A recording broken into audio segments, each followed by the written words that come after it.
होळकर हे नाव या देशामध्ये सगळ्यांना माहिती आहे. पुण्यश्लोक अहिल्यादेवी होळकरांचा जन्म महाराष्ट्रामध्ये आजच्या अहमदनगर म्हणजे अहिल्यानगर जिल्ह्यामध्ये चौंडी हे एक छोटंसं गाव आहे. त्या ठिकाणी मानकोजी शिंदे आणि सुशीलाबाई शिंदे हे पाटील घराणं होतं. यांच्या पोटी अहिल्यादेवी होळकर यांचा जन्म झालेला होता.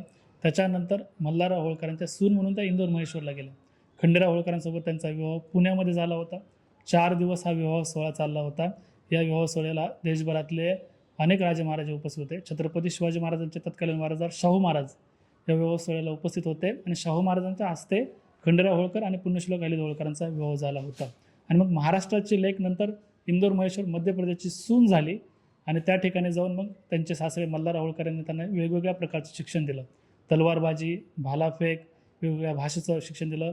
मग त्या काळात कोणत्या सैन्याकडे कोणती जबाबदारी द्यायची, कोणत्या सैन्याकडे कोणतं युद्ध कौशल्य आहे किंवा शस्त्रसाठा तयार करण्याचं काम स्वतः प्रत्यक्ष अहिल्यादेवी होळकर पाहू लागल्या, हे शिक्षण घेऊ लागल्या. याच्यामध्ये त्यांची सासू गौतमाबाईंनी मदत केली, सासरे मल्हारराव होळकरांनी पुढाकार घेतला आणि नवरा खंडेराव होळकरांची साथ मिळाली. म्हणजे खंडेराव होळकर आणि अहिल्यादेवी होळकर या दोन्ही नवरा बायकोनी त्या काळामध्ये प्रशासन चालवलं. पण दुर्दैवाने खंडेराव होळकरांचं अल्पावधीचं निधन झालं. पुढे मग त्यांच्या सासऱ्यांचं निधन झाल्यानंतर अहिल्यादेवी होळकरांनी हे सगळं प्रशासन चालवलं. म्हणजे इंदोर महेश्वर ही त्यांची राजधानी होती. या ठिकाणी त्यांचं राज्य होतं. त्या ठिकाणी राज्य करत करत त्यांनी पूर्ण देशामध्ये काम केलं.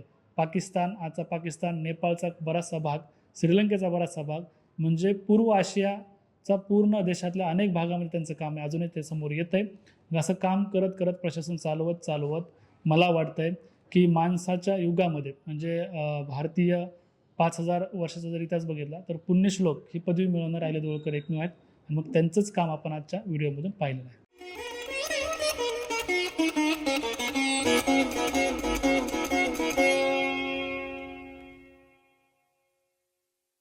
नमस्कार, संगम टॉक्स मराठीमध्ये मी तुमचं सर्वांचं स्वागत करतो.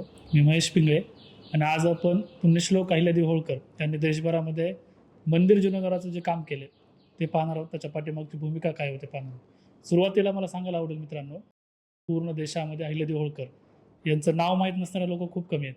त्यांचं नाव आज देशभरामध्ये आहे, देशाच्या बाहेर देखील आहे. तुम्ही देशामध्ये ज्या ज्या भागामध्ये जाता, हिंदू धर्मामधील जे लोक आदरानं ज्या ज्या ठिकाणी नतमस्तक होतात, त्या प्रत्येक ठिकाणी अहिल्यादेवी होळकरांचं नाव घ्यावं लागतं. त्या ठिकाणी अहिल्यादेवी होळकरांना नतमस्तक व्हावं लागतं आणि मग त्यापुढे त्यांनी केलेल्या कामाचा विचार या ठिकाणचे लोक करतात. पण दुर्दैवाने या देशामध्ये त्यांनी केलेल्या कामाबद्दल जास्त बोललं जात नाही, त्यांच्या कामाबद्दल समोर आणलं जात नाही. तर सुरुवातीलाच मंदिर जीर्णोद्धाराचं जे त्यांनी महत्त्वाचं काम या देशामध्ये केलं त्याच्या पाठीमागची भूमिका अशी होती मित्रांनो की देशभरामध्ये भटकंती करणाऱ्या हजारो लाखो लोकांना जेवण्याची व्यवस्था व्हावी, त्यांना राहण्याची व्यवस्था व्हावी, त्यांना पाण्याची व्यवस्था व्हावी. म्हणजे जी भटकंती आहे तर त्याच्यामुळे होणारा त्यांचा जो त्रास आहे, हा त्रास सामान्य लोकांचा कुठेतरी कमी व्हावा, त्यांना सुखाचे आणि आदराचे दिवस मिळावेत, ही त्यांची एक प्रामाणिक भूमिका अहिल्यादेवी होळकरांची होती. सुरुवातीलाच मला सांगायला आनंद वाटेल, भारत देशामध्ये राम मंदिर झालं अयोध्येला आणि राम मंदिर हे आज करोडो लोकांच्या आस्था आहे देशातल्या. राम मंदिर ज्या ठिकाणी झालं ते अयोध्या शहरामध्ये, आज अयोध्येच्या भागामध्ये त्या काळामध्ये अहिल्यादेवी होळकरांनी काम केलं. त्या ठिकाणच्या लोकांना, विस्थापित झालेल्या लोकांना प्रस्थापित केलं, त्या ठिकाणच्या नदीवर घाट बांधले. म्हणजे आज अयोध्या हे शहर ज्या स्थित आहे भारत देशामध्ये, याच्या पाठीमागे कुठेतरी अहिल्यादेवी होळकरांनी त्या काळात केलेलं काम उपयोगाला येतं. ही महत्त्वाची गोष्ट या ठिकाणी आपण समजून घेतली पाहिजे. म्हणजे भारत देशातल्या अनेक ज्या आस्था आहेत हिंदू धर्माच्या, अनेक ज्या प्रेरणा आहेत हिंदू धर्माच्या, त्या टिकवून ठेवण्याचं काम आपल्या प्रशासनाच्या माध्यमातून मध्य काळामध्ये अहिल्यादेवी होळकरांनी ताकदीनं केलं. लक्षात घ्या, नेपाळ, पाकिस्तान, भारत या अशा खंडातल्या बऱ्याचशा भागामध्ये अहिल्यादेवी होळकरांनी काम केलं. आज अहिल्यादेवी होळकरांच्या इतिहासावर बोलणारे लोक तुम्हाला फार कमी दिसतील. मागच्या 75 वर्षात स्वातंत्र्यापासून आजपर्यंतचा जर विचार केला तर त्यांच्यावर बोलणारे लोक खूप कमी होते. तरी पण अहिल्यादेवी होळकर हे नाव आज तुम्हाला दिसतं. याचं कारण आहे, त्यांनी बांधलेल्या ज्या बारवा आहेत, त्यांनी बांधलेल्या ज्या विहिरी आहेत, त्यांनी केलेल्या मंदिराचा जे जीर्णोद्धार आहे, ते आजही तुम्ही उघड्या डोळ्याने व्यवस्थित पाहू शकता. ते आजही चांगल्या स्थितीमध्ये आहे. त्याचा उपयोग आजही सामान्य लोकांना देशामध्ये होतोय.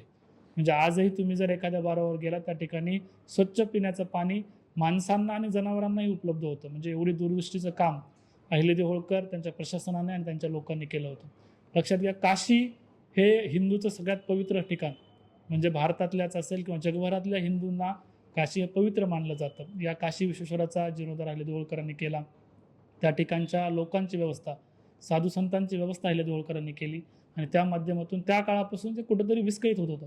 बघा, काही आक्रमक लोकांनी भारत देशातल्या अनेक मंदिरांना त्रास देण्याचं काम केलं, अनेक मंदिरं फोडण्याचं काम केलं, अनेक मंदिरं उद्ध्वस्त करण्याचं काम केलं आणि कुठंतरी ही संस्कृती लोप पावत चालली होती मध्य भारतामध्ये. तर त्या काळामध्ये एक स्त्री राज्यकर्ते अहिल्यादेवी होळकर यांनी आपल्या प्रशासनाच्या जोरावर स्वतःकडे त्यांचे जे सासरे होते सुभेदार मल्हारराव होळकर यांनी जे त्यांच्याकडे प्रशासन दिलं होतं, जो पैसा दिला होता, या सगळ्या जोरावर त्यांनी देशभरामध्ये काम केलं. सांगायला आनंद वाटेल मित्रांनो, 12 ज्योतिर्लिंगाचे जे मंदिर आहेत पूर्ण देशामध्ये, जे हिंदू धर्मासाठी, भारतीयांच्या सर्व बहुजन समाजासाठी हे एक प्रेरणास्थान आहेत किंवा ते आस्थेचं स्थान आहे. त्या ठिकाणी लोक जातात, आस्थेनं पूजन करतात, नेहमी त्या ठिकाणी जातात. ज्या वेळेस त्यांना वाटतं की आमच्या आयुष्यामध्ये दुःख आहे, तिथं नतमस्तक होत असतात शंकराच्या चरणी. हे सगळ्या मंदिरांना जोडण्याचं काम अहिल्यादेवी होळकरांनी केलं. म्हणजे काशी ते रामेश्वरम असे त्यांच्या काळामध्ये त्यांनी एक योजना आणली होती. हिमालयापासून काशीपासून रामेश्वरमपर्यंत त्यांनी भटकंती केली, प्रवास केला पूर्ण देशामध्ये आणि या सगळ्या मंदिराची पाहणी केली. सगळ्या भागांची पाहणी करून त्या ठिकाणी आपल्याला काय करता येईल, ही व्यवस्था कशी निर्माण करता येईल याचा विचार केला. त्याच्यानंतर त्यांनी आपल्या प्रशासनातल्या लोकांना सोबत घेतलं आणि काम करू लागलं. काशीपासून रामेश्वरमपर्यंत रोज कावडे निघत, म्हणजे 30-40 लोक एकत्रित आहेत, कावड घेऊन ते रामेश्वरमपर्यंत चालत जाणार. आणि मग ह्या सगळ्या बघा, काशीचं मंदिर एका भागात आहे, रामेश्वरमचं मंदिर दुसऱ्या भागात आहे. तर या माध्यमातून त्यांनी या भारत देशाला जोडण्याचं काम केलं. म्हणजे दोन्हीमध्ये जे काही लागत होते, शहरं लागायचे, संस्थानं लागायचे, राजे महाराजे लागायचे, या सगळ्यांची टपाल व्यवस्था पुरवण्याचं काम अहिल्यादेवी होळकरांनी केलं. म्हणजे टपाल व्यवस्थेचे निर्माण त्या माध्यमातून, देवधर्माच्या माध्यमातून अहिल्यादेवी होळकरांनी केलं. आज महाराष्ट्राचा जर विचार केला तर त्र्यंबकेश्वर मंदिर आहे नाशिकचं, बीड जिल्ह्यातील परळी वैजनाथाचं मंदिर आहे, हिंगोली जिल्ह्यातील औंढा नागनाथाचं मंदिर आहे आणि असे अनेक मंदिर आहेत. संभाजीनगर जिल्ह्यामध्ये वेरूळच्या ठिकाणी जे मंदिर आहे, या महादेवाच्या मंदिरामध्ये अहिल्यादेवी होळकरांनी जीर्णोद्धार केला, त्या ठिकाणी पैसे दिले. म्हणजे व्यवस्था कशी सोपी होईल सामान्य लोकांसाठी, यासाठी अहिल्यादेवी होळकर सतत झटत राहिलं. लक्षात घ्या, तुम्ही संभाजीनगरला जा, वेरूळ ठिकाणी एकाच मंदिरात गेल्यानंतर तुम्हाला त्या ठिकाणी देशभरातल्या 12 ज्योतिर्लिंगाचं दर्शन होतं. म्हणजे किती आक्रमक, किती सोपी आणि किती आश्चर्यकारक घटना तुम्हाला त्या ठिकाणी दिसून येते. म्हणजे 300 वर्षापूर्वी कुठल्याही प्रकारचं तंत्रज्ञान या जगामध्ये उपलब्ध नव्हतं. त्या काळामध्ये अहिल्यादेवी होळकरांना माहिती होतं की आमचा हा समाज गोरगरीब समाज आहे, तो धार्मिक समाज आहे, तो देशामध्ये जाऊन पूर्ण देवांचं दर्शन घेऊ शकणार नाही. मग एकाच मंदिरामध्ये गेल्यानंतर 12 ज्योतिर्लिंगाचं दर्शन त्या ठिकाणी तुम्हाला पाहायला मिळतं. त्या ठिकाणी एक बारव आहे, त्या बारवामध्ये असे वेगवेगळ्या प्रकारचे मंदिरं अहिल्यादेवी होळकरांना मागितले. वेगवेगळ्या प्रकारचे म्हणजे कसं, तर बघा, 12 ज्योतिर्लिंग देशभरामध्ये वेगवेगळ्या भागात असलेले 12 मंदिर तुम्हाला एकाच ठिकाणी पाहायला मिळतात. म्हणजे बांधकामशास्त्र पण तुम्हाला त्या ठिकाणी दिसून येतं आणि त्यांची जी कला आहे, म्हणजे बघा, लक्षात घ्या, कुठल्याही प्रकारचं तंत्रज्ञान उपलब्ध नसताना अहिल्यादेवी होळकर आणि त्यांच्या लोकांनी जे बांधकामशास्त्र तयार केलं होतं किंवा त्या काळामध्ये तयार करून ठेवलं, आजही हा कुतूहलाचा विषय मित्रांनो. लक्षात घ्या, तुम्ही 50 वर्षापूर्वी बांधलेलं जर घर 50 वर्षानंतर आज पडतंय, पण 300 वर्षापूर्वी बांधलेल्या बारवामध्ये आजही पाण्याची पातळी 1 इंचही कमी जास्त होत नाही. म्हणजे किती मोठ्या प्रकारचं त्या ठिकाणी अभ्यास असेल त्यांचा, त्या ठिकाणचं काम असेल, त्या ठिकाणची आस्था असेल, हे या माध्यमातून लक्षात येतं. नेपाळचं पशुपतीनाथाचं महादेवाचं मंदिर हे जगप्रसिद्ध आहे. जगप्रसिद्ध असणाऱ्या या मंदिरामध्ये काही वर्षापूर्वी भूकंप आला होता नेपाळमध्ये, तुम्हाला सगळ्यांना माहिती आहे. आणि मग भूकंप आल्यानंतर पूर्ण देशामध्ये, नेपाळ देशामध्ये हादरे बसले होते, भूकंपाचे हादरे बसले होते. पण पशुपतीनाथ मंदिराला काहीही झालं नव्हतं. तुम्ही आजही पाहू शकता, सगळं उपलब्ध आहे. त्या ठिकाणच्या मंदिर व्यवस्थापनाला ज्यावेळेस विचारलं मीडियावाल्यांनी की हे कशा प्रकारे झालं, देवाची आस्था तर आहेच, पण त्यांनी सांगितलं होतं की काही वर्षापूर्वी या ठिकाणी पुण्यश्लोक अहिल्यादेवी होळकर या भारतीय राणीनं काम केलं होतं, तिथलं व्यवस्थापन पाहिलं होतं, जीर्णोद्धार केला होता मंदिराचा, म्हणून मंदिर आज सुस्थितीत आहे. म्हणजे लक्षात घ्या, आज एखादं मंदिर म्हणजे एखाद्या धर्माची तर आस्था आहेच, पण लाखो लोकांची त्या ठिकाणची प्रेरणा असते. लाखो लोक त्या ठिकाणी येतात आस्थेनं, भक्तिभावानं. लाखो लोकांचे व्यवसाय आज त्या ठिकाणून चालू आहेत. म्हणजे देशाची इकॉनॉमी आज मंदिरावर बऱ्यापैकी निर्भर आहे. या इकॉनॉमीला जपून जर कोणी ठेवलं असेल 300 वर्षापूर्वी, 250-300 वर्षापूर्वी, तर तिथं आदरानं आपल्याला नाव घ्यावं लागतं, पुण्यश्लोक अहिल्यादेवी होळकर. ज्ञानवापी मस्जिदीचा विषय आज मला वाटतं देशातल्या सगळ्यांना माहिती आहे. मागच्या 1.5 ते 2 वर्षापासून ज्ञानवापी मस्जिद ही गोष्ट प्रकर्षानं समोर आली आणि अनेक प्रकारच्या व्हिडिओच्या माध्यमातून, डॉक्युमेंटरीच्या माध्यमातून देशातल्या लोकांनी आक्रमकपणे भूमिका घेतली की या ठिकाणी मंदिर होतं आणि आता त्या ठिकाणी परत मंदिर व्हायला पाहिजे. मंदिर आणि मस्जिदीच्या माध्यमातून या ठिकाणी आपल्याला वेगळी भाषा सांगायची नाही मित्रांनो, पण ज्ञानवापी मस्जिद ज्या ठिकाणी होती त्या ठिकाणी अगोदर मंदिर होतं, ते मंदिर पाडण्यात आलं, नंतर त्या ठिकाणी मस्जिद उभी करण्यात आली. मग अहिल्यादेवी होळकरांचे सासरे मल्हारराव होळकर त्या काळात गेले त्या ठिकाणी. त्यांनी असं ठरवलं की आता आपण मस्जिद पाडणार आहोत आणि त्या ठिकाणी परत हे मंदिर उभं करणार आहोत. जे आजही जर तुम्ही त्या मस्जिदीमध्ये गेल्यानंतर तुमच्या लक्षात येईल की खालचा जो भाग आहे तो मंदिराचाच आहे, वरच्या भागाला फक्त मस्जिद टाईप त्यांनी केलेलं आहे. पण त्या काळातल्या काही लोकांनी ज्ञानवापी मस्जिदीच्या ठिकाणच्या असलेल्या काही लोकांनी सांगितलं की मल्हारजी, तुम्ही हे काम या ठिकाणून करून जाताल, पण नंतर दिल्लीच्या बादशहाचा रोष आम्हाला स्वीकारावा लागेल. त्यामुळे मल्हारराव होळकरांनी ते काम त्या ठिकाणी केलं नाही आपल्या लोकांचं ऐकून. पण नंतरच्या काळात ज्यावेळेस मल्हारराव होळकरांच्या निधनानंतर अहिल्यादेवी होळकरांकडे पूर्ण प्रशासन आलं, त्या काम करू लागल्या. त्यावेळेस अहिल्यादेवी होळकरांनी त्या ज्ञानवापी मस्जिदीला हातही न लावता त्याच शेजारी मंदिर बांधलं आणि या माध्यमातून हिंदू मुस्लिम ऐक्याचा देखील संदेश दिला. म्हणजे अशी अनेक उदाहरणं मी तुम्हाला देऊ शकतो की ज्या ठिकाणी बघा, मुस्लिम राज्यकर्ते असताना देखील त्या ठिकाणी जायचं, आपलं प्रशासकीय पॉवर दाखवायची, राजकीय शक्ती दाखवायची आणि मस्जिदीला हात न लावता त्या ठिकाणी मंदिर बांधायचं. मला वाटतंय या भारत देशाच्या मागच्या 10,000 इतिहासामध्ये तुम्हाला असं योग्य उदाहरण सापडणार नाही. महाराष्ट्राचा जर विचार केला तर वारकरी संप्रदाय हा खूप मोठा संप्रदाय या देशामध्ये आहे. महाराष्ट्र आणि आजूबाजूच्या अनेक राज्यामध्ये या संप्रदायाने धार्मिक, राजकीय, सांस्कृतिक आणि सामाजिक सलोखा टिकवून ठेवलेला आहे. वारकरी संप्रदायासाठी जर सगळ्यात मोठं काम या देशामध्ये कुठल्या राजानं केलं असेल, महाराणीने केलं असेल, तर त्या नाव आहे पुण्यश्लोक अहिल्यादेवी होळकर. आज पंढरपूर हे ठिकाण आहे. पंढरपूरमध्ये आज सगळ्या जाती धर्मातले, पूर्ण देशभरातले लाखो भाविक दरवर्षी त्या ठिकाणी येत असतात. पंढरपुरात पांडुरंगाच्या चरणी नतमस्तक ठेवून पाया पडत असतात. पण काही वर्षापूर्वी पंढरपूर या ठिकाणी कुठल्याही प्रकारची व्यवस्था नव्हती सामान्य लोकांसाठी. त्या ठिकाणी पंढरपूरच्या वारकऱ्यांची व्यवस्था व्हावी म्हणून अहिल्यादेवी होळकर त्या ठिकाणी 3 मजली वाडा बांधला, त्या ठिकाणी येणाऱ्या लोकांची राहण्याची व्यवस्था व्हावी म्हणून. अहिल्यादेवी होळकरांचे पती खंडेराव होळकर हे दोघंजणही प्रशासनावर होते. खंडेराव होळकरांनी स्वतः त्या ठिकाणी 45 रुपये दरवर्षी, दर महिन्याला काही रुपये, दरवर्षी काही रुपये पंढरपूरसाठी मंजूर करून ठेवले होते. पंढरपूरच्या नैवेद्याची व्यवस्था व्हावी, पंढरपूरच्या शहराची व्यवस्था व्हावी, वारकऱ्यांची व्यवस्था व्हावी, मग सर्व प्रकारची व्यवस्था. त्या ठिकाणी येणाऱ्या वारकऱ्यांना जेवण्याची व्यवस्था, राहण्याची व्यवस्था, अंघोळीची व्यवस्था, पाण्याचं देखील व्यवस्थापन त्या ठिकाणी लोकांनी केलं. म्हणजे बघा, आज देखील महाराष्ट्र शासन असेल, भारत सरकार असेल, एवढा खर्च वारकऱ्यांसाठी करत नाही, तेवढे करोडो रुपये अहिल्यादेवी होळकर आणि खंडेराव होळकरांनी त्या काळामध्ये पंढरपूरसाठी केले.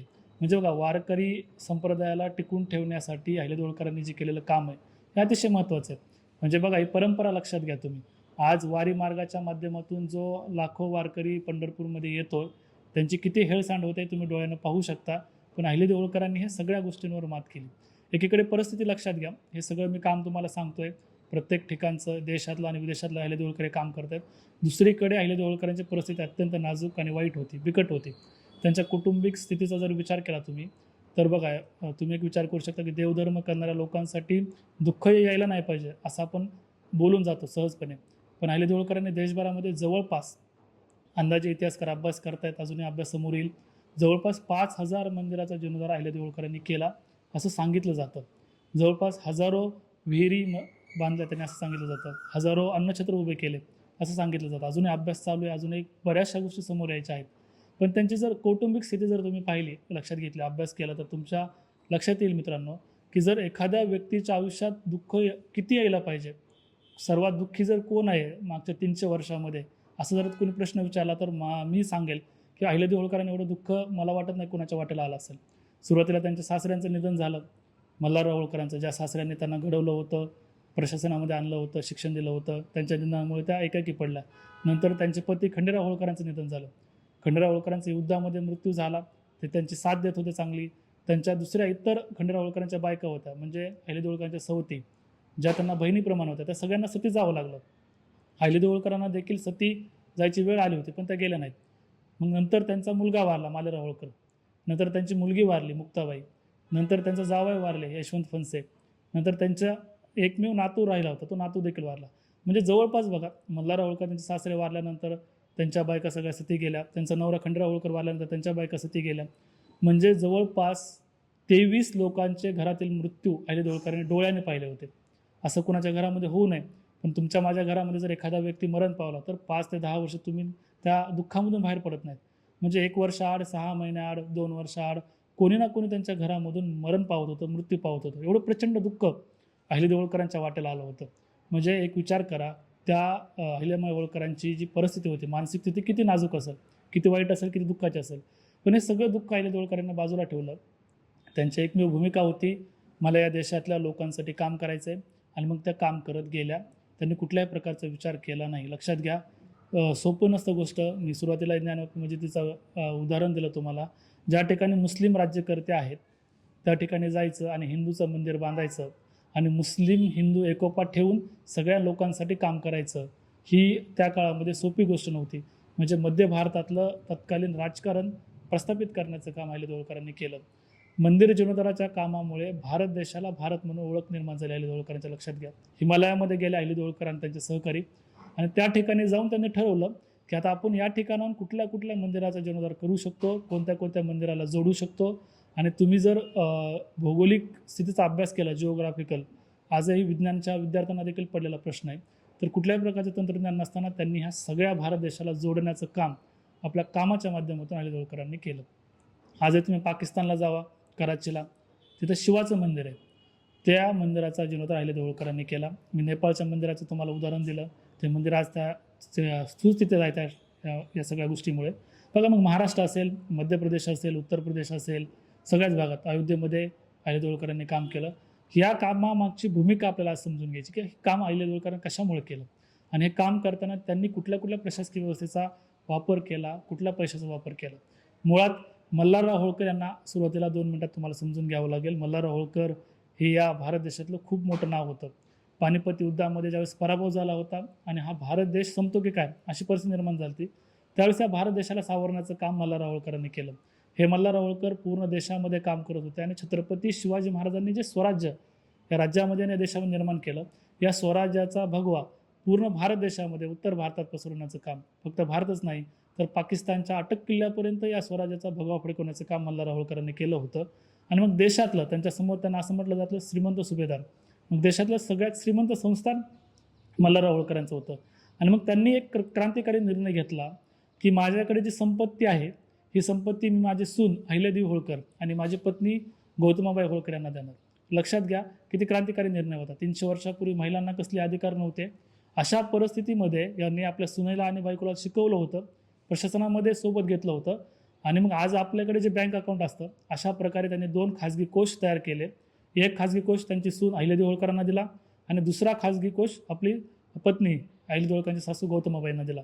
आणि मग अहिल्यादेवी होळकरांनी जे काम या देशामध्ये केलं आहे, जो पैसा खर्च केला आहे, बघा मी खूप जबाबदारीनं बोलतोय की अहिल्यादेवी होळकरांनी एवढा पैसा खर्च केला या देशामध्ये की आज जर सगळं कॅल्क्युलेशन आपण केलं पूर्ण देशामधलं तर मोजूही शकणार नाही तेवढे पैसे अहिल्यादेवी होळकरांनी दिले.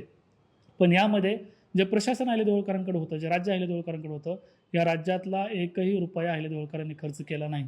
त्यांचे सासरे मल्हारराव होळकरांनी त्यांना जो खाजगी कोष दिला होता, हा सगळा खाजगी कोशातला पैसा अहिल्यादेवी होळकरांनी जनतेसाठी खर्च केला देशातल्या. आणि लक्षात घ्या, किती चांगली गोष्ट असते की आपण ज्यावेळेस दानधर्म करतो त्यावेळेस सढळ हाताने करावा आणि राज्यकारभाराचा हिशोब पै न पै द्यावा, असा अहिल्यादेवी होळकरांचा विचार होता. तो आजही त्यांच्या अनेक पत्रामध्ये तुम्हाला दिसून येतो. त्यांनी जो राज्यकारभार केला त्याचा हिशोब इथल्या जनतेला 1-1 रुपयाचा दिला. पण दानधर्म करताना त्यांनी कुठल्याही मंदिरात स्वतःचं नाव लावलेलं नाही. तुम्ही आज देशभरामध्ये आज त्या ठिकाणी त्यांचे अभ्यासक लोक आमच्यासारखी म्हणतात की हे नाव लागलं पाहिजे, पण अहिल्यादेवी होळकरांनी अनेक मंदिरामध्ये जीर्णोद्धार केला, अनेक मंदिरामध्ये पैसे दिले, अनेक राज्याच्या वेगवेगळ्या भागामध्ये काम केलं, पण कुठेही असं म्हटलं नाही की या ठिकाणी अहिल्यादेवी होळकर किंवा होळकर ट्रस्टने केलेलं आहे. म्हणजे मंदिर, इंदोर, महेश्वर ही त्यांची राजधानी होती. महेश्वरचा काही भाग, महाराष्ट्राचा काही भाग, राजस्थानचा काही भाग त्यांच्याकडे होता, पण तरी देखील पूर्ण भारत देशामध्ये नवे नवे आशिया खंडातल्या भागामध्ये काम करण्याचं अहिल्यादेवी होळकरांनी त्या काळामध्ये म्हणजे ओळख निर्माण करून दिली. ही खूप मोठी भारतीयांसाठी देणगी आहे. बघा, मी परिस्थिती तुम्हाला समजून सांगतोय. अहिल्यादेवी होळकरांनी देशभरामध्ये बांधलेले मंदिराचा केलेला जीर्णोद्धार, देशभरामध्ये केलेली कामं आणि त्या पाठीमागची भूमिका आपण समजून घेतोय. म्हणजे ही परिस्थिती लक्षात घ्या. म्हणजे आज तुम्हाला या भारत देशामध्ये किंवा जगामध्ये मोबाईल हातामध्ये आहे, दर 1 मिनिटाला 10 लोक येतात आणि तुम्हाला मोटिवेशन सांगतात.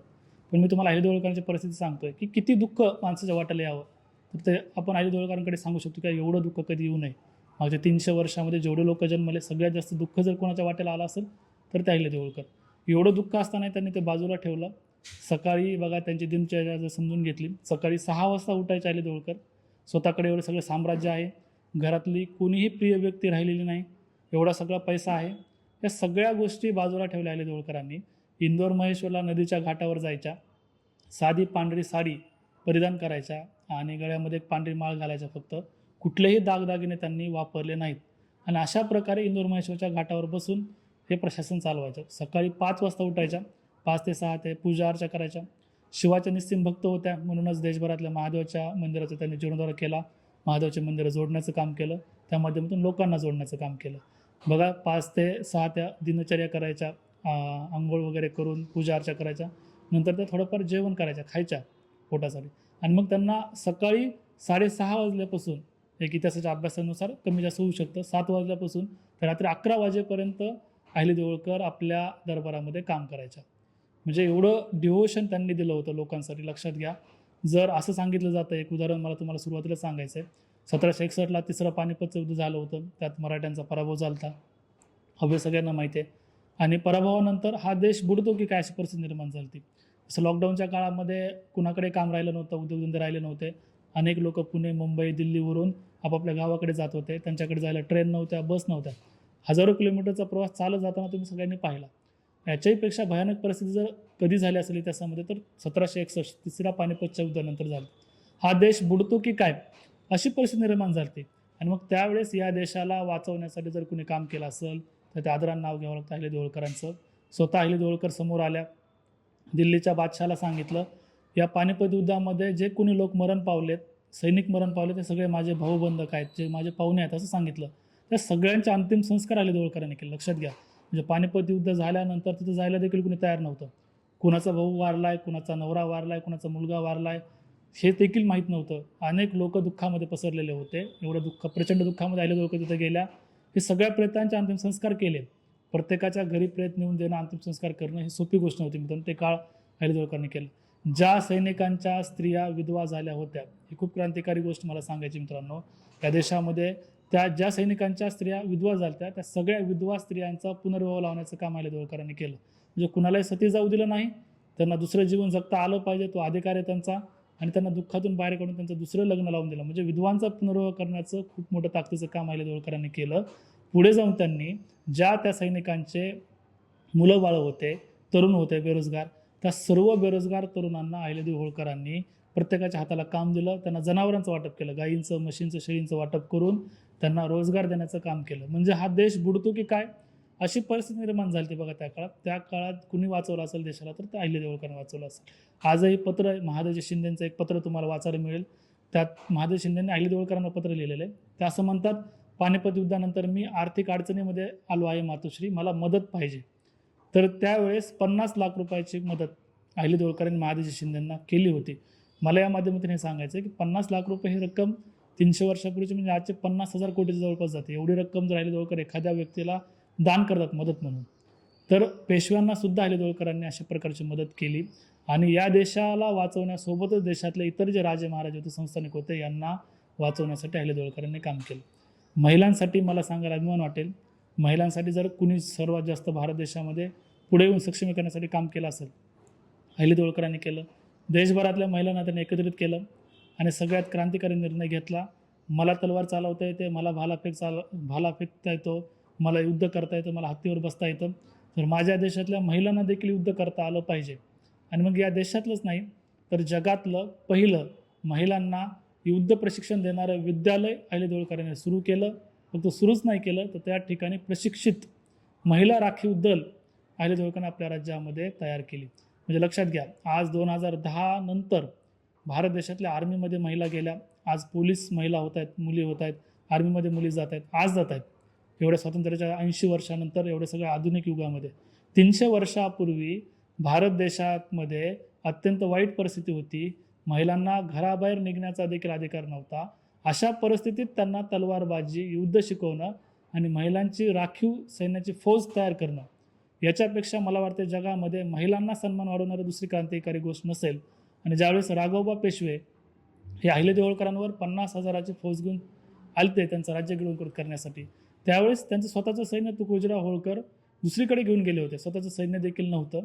अशा परिस्थितीमध्ये अहिल्यादेवी होळकरांनी आपल्या राज्यातल्या महिलांच्या हातामध्ये तलवार आणि भाले देऊन आपली राखीव फौज उभी करून युद्ध जिंकलं होतं. म्हणजे महिलांना जर संधी दिली तर महिला या देशाला वाचवू शकतात, महिला समाजाला पुढे घेऊन जाऊ शकतात. महिलांना सन्मान दिला तर हा समाज सुधारू शकतो. हे इतिहासातलं हे अहिल्यादेवी होळकरांचं उदाहरण मला वाटते आज भारत देशातल्या सगळ्या जाती धर्मातल्या सगळ्या लोकांसाठी, सगळ्या घरांसाठी प्रेरणादायी असं मला वाटतं. पुढे जाऊन त्यांनी आपल्या महिलांना एकत्रित केलं आणि सांगितलं की मी हे जे काम करते त्याच्यासोबत तुम्हाला सहभाग वाढवावा लागेल. अनेक मंदिराचा जीर्णोद्धार करताना त्यांच्यासोबत महिला देखील होत्या आणि आजही तुम्ही बारकाईने निरीक्षण करा. मी स्वतःच्या मंदिराचं निरीक्षण केलेलं आहे. परळी वैजनाथ बीडला जावा, हिंगोली जिल्ह्यामध्ये औंढा नागनाथच्या मंदिराला जावा किंवा संभाजीनगर जिल्ह्यामध्ये वेरूळला जावा किंवा नाशिकच्या त्र्यंबकेश्वर मंदिरात जावा. या मंदिराचं नक्षीकाम जर तुम्ही पाहिलं त्या ठिकाणी महिलांची चित्र तुम्हाला मोठ्या प्रमाणात, पुरुषांपेक्षा महिलांची चित्र मोठ्या प्रमाणात दिसतात. याचं कारणच आहे की त्यावेळेस महिलांनी देखील पूर्ण सहभाग त्या कामामध्ये घेतला होता. म्हणजे बघा, पुरुषाच्या बरोबरीनं महिलांना सन्मान देण्याचं काम अहिल्यादेवी होळकरांनी केलं. महिलांनी उद्योगधंद्यामध्ये पुढं यावं हा विचार अहिल्यादेवी होळकरांचा होता. त्यांनी त्यांच्या हाताला काम दिलं, त्यांना पैसे देऊन त्यांचे गट तयार केले आणि वेगवेगळे कामधंदे तुम्ही करा असं सांगितलं. आज बचत गट ही योजना महाराष्ट्रामध्ये आणि पूर्ण देशामध्ये चालू आहे. वेगवेगळ्या गावामध्ये, वेगवेगळ्या शहरामध्ये महिलांचे बचत गट असतात, त्यामध्ये उद्योगधंदे चालतात, त्यामध्ये आर्थिक स्थिती भारताची चांगली आहे. ही संकल्पना पहिल्यांदा या देशामध्ये माँसाहेब जिजाऊंनी राबवली. त्याच्यानंतर त्याला पूर्ण मूर्त रूप देण्याचं, मोठं स्वरूप देण्याचं काम अहिल्यादेवी होळकरांनी केलं. एक लक्षात घ्या, मी जे अहिल्यादेवी होळकरांचं हे सगळं काम सांगतोय, मंदिर जीर्णोद्धार ते महिला सक्षमीकरण, तरुणांना रोजगार देण्याचं काम असेल, हे सगळं लोकोपयोगी कामं. याच्या पाठीमागची त्यांची भूमिका अशी होती की या देशामध्ये सगळ्यात पहिल्यांदा छत्रपती शिवाजी महाराजांनी आपल्या सगळ्यांना विश्वास दिला की आपण रयतेचं राज्य निर्माण करू शकतो आणि स्वराज्य निर्माण केलं. छत्रपती शिवाजी महाराजांनंतर छत्रपती संभाजी महाराजांनी ते पुढं वाढवलं, अनेक लोकांनी पुढं वाढवलं, शाहू महाराज होते नंतरच्या काळामध्ये. आणि बघा, छत्रपती संभाजी महाराजांच्या निधनानंतर जी परिस्थिती या देशामध्ये निर्माण झाली, कुणी कुणाचं ऐकायला तयार नव्हतं. पेशवे हे नामधारी होते, इंग्रज फ्रेंच या देशामध्ये राज्य करत होते. पेशवे, इतर राजे महाराजे कुणाचा अंमल मानायला तयार नव्हते. छत्रपतींचा अशा अंधाधुंद परिस्थितीमध्ये मल्हारराव होळकर येणार, त्यांनी काम केलं, राज्य वाढवलं. आणि जे मल्हारराव होळकरांनी राज्य वाढवलं होतं, जो पैसा निर्माण केला होता, तो पैसा आणि हे राज्य पुन्हा अहिल्यादेवी होळकरांनी इथल्या देशाच्या व्यवस्थेसाठी वापरलं. ही खूप मोठी क्रांतिकारी घटना आहे. अहिल्यादेवी होळकरांचा विचार होता, आम्हाकडील लोकांची कामे चांगली होतात पण उजेडात आणणारं कोणी नाही. न होत्याचे उजेडात येते, काय करावे दिवसच ऐसे आहे. असा विचार अहिल्यादेवी होळकर नेहमी म्हणायचे त्यांच्या लोकांना. त्यांचं म्हणणं होतं, जे प्रामाणिक समाजासाठी काम करतात, जे खरं काम करतात, जे समाजासाठी अहोरात्र मेहनत घेतात, त्यांचं नाव पुढे येत नाही. म्हणजे चुकीचं काम करतात, वरवरचं काम करतात, दिखाऊ काम करतात, त्यांना मात्र समाज लवकर नाव पुढं करतो त्यांचं. आजही ही परिस्थिती आज आपल्या देशामध्ये आहे, लक्षात घ्या.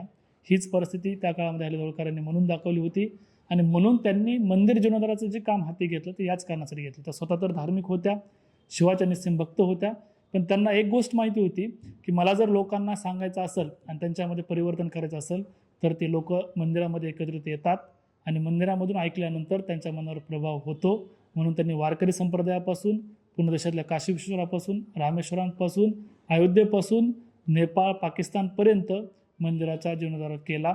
आज मला सांगायला आनंद वाटतो की तुम्ही महाराष्ट्राच्या कोणत्याही कानाकोपऱ्यात जावा, नाशिकपासून मुंबई, धुळे, जळगाव, नंदुरबारपासून थेट गडचिरोली, चंद्रपूरपासून तिकडं बीड, परभणी, मराठवाड्याच्या भागामध्ये जावा.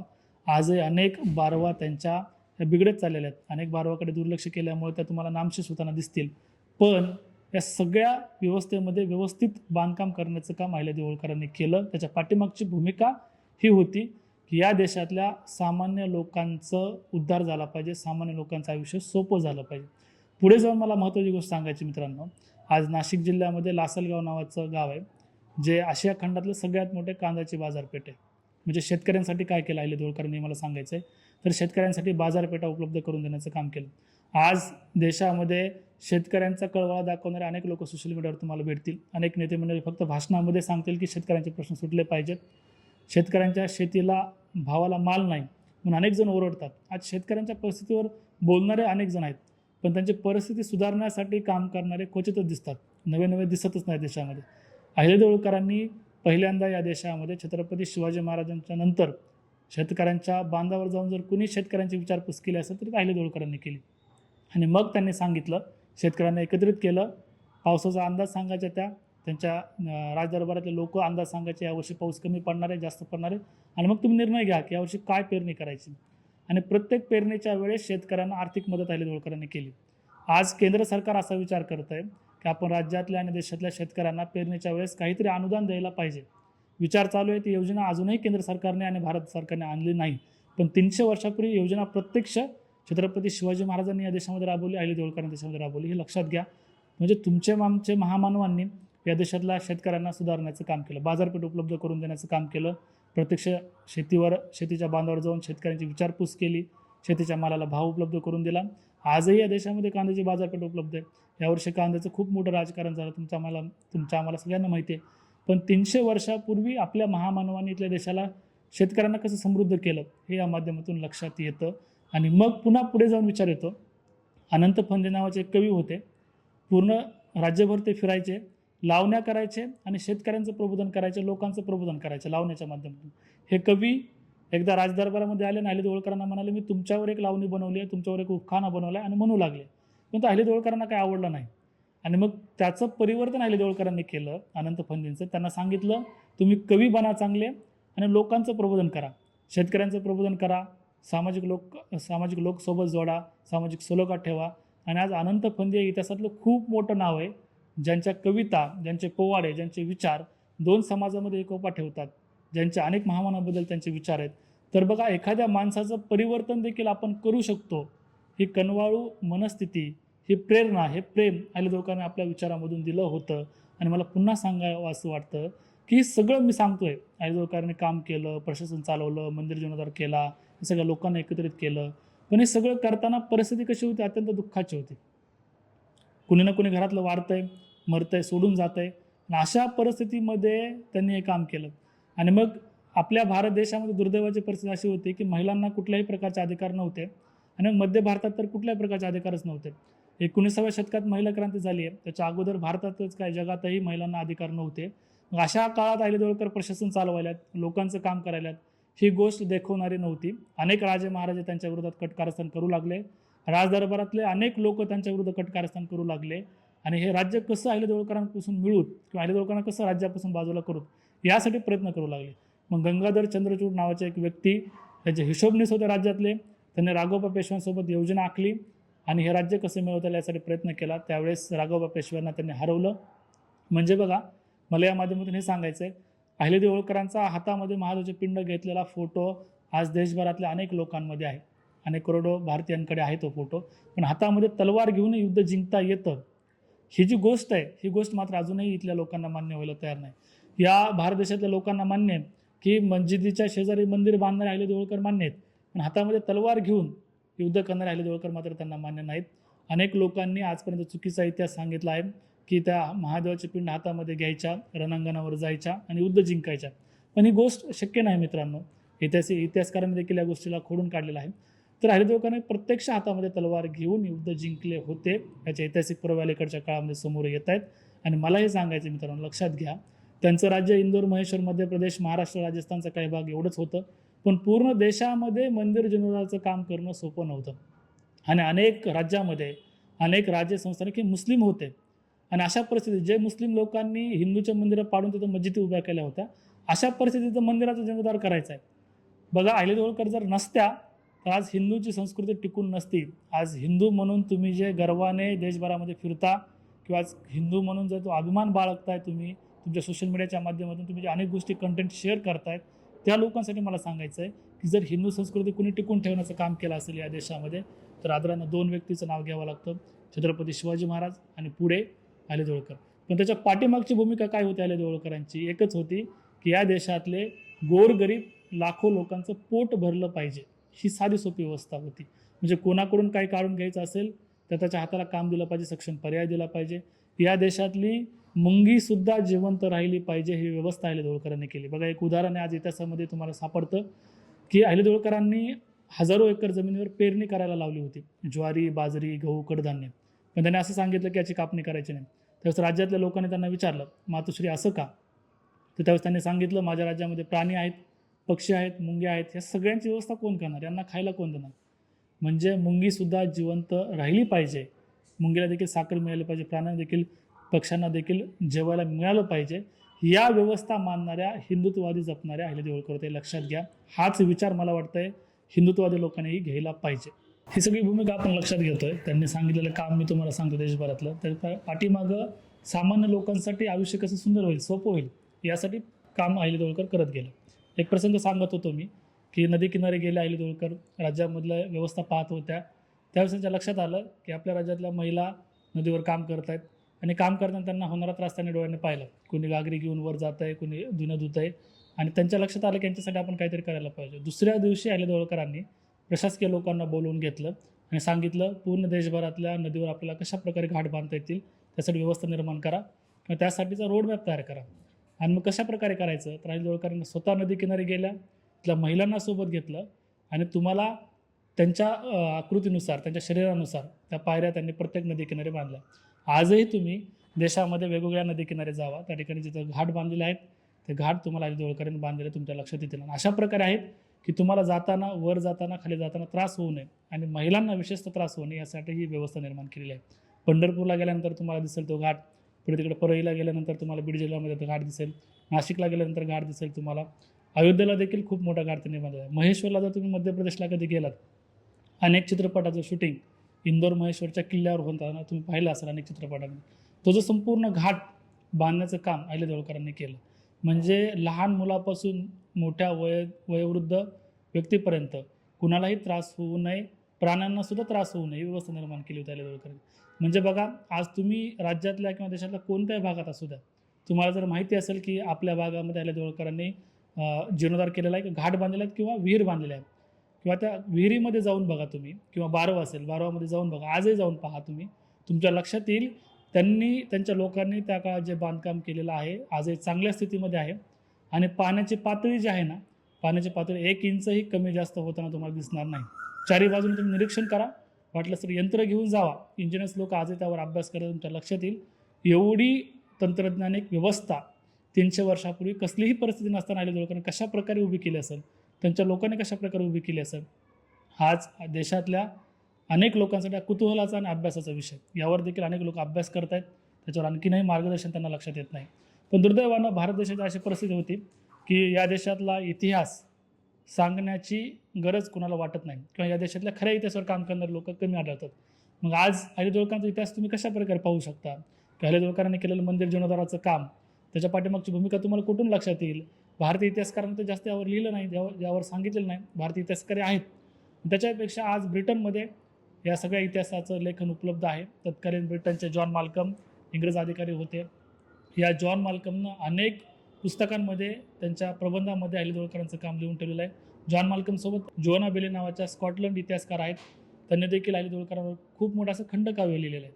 म्हणजे जॉन माल्कम यांनी असं लिहून ठेवलेलं आहे की हिंदू सनातनांपासून सामान्य लोकांपर्यंत अनेक मर्यादा या भारत देशामध्ये असताना देखील अहिल्या देवळकरांनी ज्या पद्धतीने या देशामध्ये काम केलं त्याला जगामध्ये तोड नाही. म्हणजे आम्ही जगभरामध्ये राज्य करतोय, जगभरातल्या अनेक राजा महाराजांना पाहिलेलं आहे, तर अशा परिस्थितीमध्ये देखील अहिल्या देवळकरांनी केलेल्या कामाला जगामध्ये तोड नाही असं जॉन माल्कमनं लिहून ठेवलेल्या गोष्टी तुम्हाला आजही वाचायला मिळतील. म्हणजे बघा, इंग्रज हे भारताचे शत्रू होते आणि शत्रूने आपल्याबद्दल एवढं चांगलं लिहिलं असेल तर हे काम जगामध्ये खरंच मोठं आहे हे तुमच्या लक्षात येईल. म्हणजे छत्रपती शिवाजी महाराजांनंतर जर इंग्रज अधिकाऱ्यांनी एवढं मोठं कौतुक कोणाचं केलं असेल तर ते अहिल्या देवळकरांचं केलेलं आहे, ज्या माध्यमातून तुमच्या लक्षात येईल. या देशाचे पहिले पंतप्रधान पंडित जवाहरलाल नेहरू यांनी त्यांच्या डिस्कव्हरी ऑफ इंडिया या पुस्तकामध्ये अहिल्या देवळकरांचं गौरव केला. त्यांनी सांगितलं की त्यांच्यामुळे भारताची ओळख आहे. विनोबा भावेने देखील अहिल्या देवळकरांचा आदर्श डोळ्यासमोर ठेवून त्यांनी सांगितलं की अहिल्या देवळकरांनी काम केलेलं आहे. डॉक्टर ॲनी बेझंट हे खूप मोठे इतिहासकार या देशामध्ये होऊन गेल्यात. त्यांनी सांगितलं की भारत देशाचे खरं सुपुत्र म्हणजे अहिल्या देवळकर. त्यांनी देशामध्ये जे काम केलेलं आहे त्याच्यामध्ये स्वतःचा पैसा खर्च केला, ही आगळी वेगळी गोष्ट या जगामध्ये तुम्हाला पाहायला मिळेल. म्हणजे मी सुरुवातीलाही सांगितलेलं आहे की त्यांच्याकडे जो खाजगी कोष आला होता तो पैसा अहिल्या देवळकरांनी खर्च केला, राज्यकारभारातला एकही रुपया खर्च केला नाही.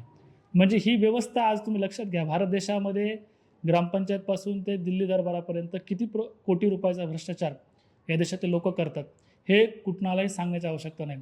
अशा परिस्थितीत अहिल्या देवळकरांकडून तुम्ही आदर्श काय घेऊ शकता, तर प्रशासन चालवताना जनतेसाठी तुम्ही जास्तीत जास्त काय करणार आहेत, जनतेसाठी आयुष्य कसं सुंदर आणि सोपं बनवणार आहेत याचा आदर्श मला वाटतं आज देशभरातल्या सगळ्या राजकीय लोकांनी घेतला पाहिजे. त्याच्याही पुढं जाऊन प्रशासन चालवताना 29 वर्ष अहिल्या देवळकरांनी प्रशासन चालवलं आणि जगामध्ये जगाच्या इतिहासाचा अभ्यास करा. सलग 29 वर्ष राज्यकारभार करणाऱ्या जगातल्या एकमेव महिला शासिका आहेत अहिल्या देवळकर. म्हणजे पूर्ण भारतीयांसाठी अभिमानाची गोष्ट. लक्षात घ्या, केवळ एका जाती धर्मासाठी नाही, भारत देशामध्ये राहणाऱ्या सगळ्यांसाठी अभिमानाची गोष्ट की जगामध्ये अशी दुसरी स्त्रीच नाही आहे. आणि मग ज्या काळामध्ये स्त्रियांना कसले अधिकार नव्हते त्या काळात सलग 29 वर्ष राज्यकारभार अहिल्यादेवी होळकरांनी चालवला.